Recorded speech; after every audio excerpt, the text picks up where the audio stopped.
Hello বন্ধুরা, কেমন আছো সবাই? আশা করছি ভালো আছো। তো আজকে তোমাদের হোয়াটসঅ্যাপের এমন 4টি সেটিংয়ের কথা বলবো যেটা জানলে তোমরা নাচতে শুরু করবে। তো চলো, সবার প্রথমে হোয়াটসঅ্যাপটি ওপেন করো। হোয়াটসঅ্যাপটি ওপেন করার পর থ্রি ডটে ক্লিক করবে। থ্রি ডটে ক্লিক করার পর সেটিংয়ে ক্লিক করবে। সেটিংয়ে ক্লিক করার পর প্রাইভেসিতে ক্লিক করবে। প্রাইভেসিতে ক্লিক করার পর এখানে লেখা আছে লার্জ সিন অ্যান্ড অনলাইন, এটাতে ক্লিক করবে। প্রথমকার যে 4টি অপশান দেওয়া আছে ওই 4টি অপশানের মধ্যে নো বাড়িতে ক্লিক করে দিয়ে 4 নম্বর অপশানেতে ক্লিক করলে তুমি কটার সময় অনলাইন এসেছিলে, কটার সময় অনলাইন থেকে যাচ্ছ কেউ জানতে পারবে না। তারপরে নিচে যে দুটো অপশান আছে এই দুটোর মধ্যে এটাতে সেম অ্যাজ লাস্ট সিন, এটাতে ক্লিক করে দিলে তুমি অনলাইনে থাকলেও কেউ তোমায় দেখতে পাবে না তুমি অনলাইনে আছো কি না, তোমার গার্লফ্রেন্ডও সেও দেখতে পাবে না। তো কেমন লাগলো সেটিংটা? তারপরে হচ্ছে প্রোফাইল ফটো।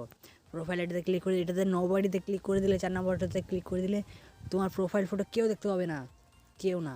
তো চলো, এটাতে নোবডি কেউ দেখতে পাবে না, তোমার যদি ইচ্ছে হয় কাউকে না দেখাবে তো না দেখাবে। তারপরে অ্যাবাউটে অনেকে অনেক কিছু লেখে। তো তুমি যদি চাও তোমার অ্যাবাউট কেউ না দেখে তো এখানে তুমি নো বাড়িতে ক্লিক করে দিতে পারো 4 নম্বর অপশন। তারপরে মাই স্ট্যাটাস, এটাতে অনেক ভালো।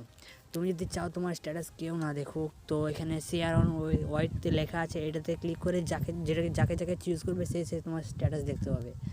তো বন্ধুরা, কেমন লাগলো ভিডিওটি ভালো লাগলে একটা লাইক করে দাও, চ্যানেলটিকে সাবস্ক্রাইব করে দাও।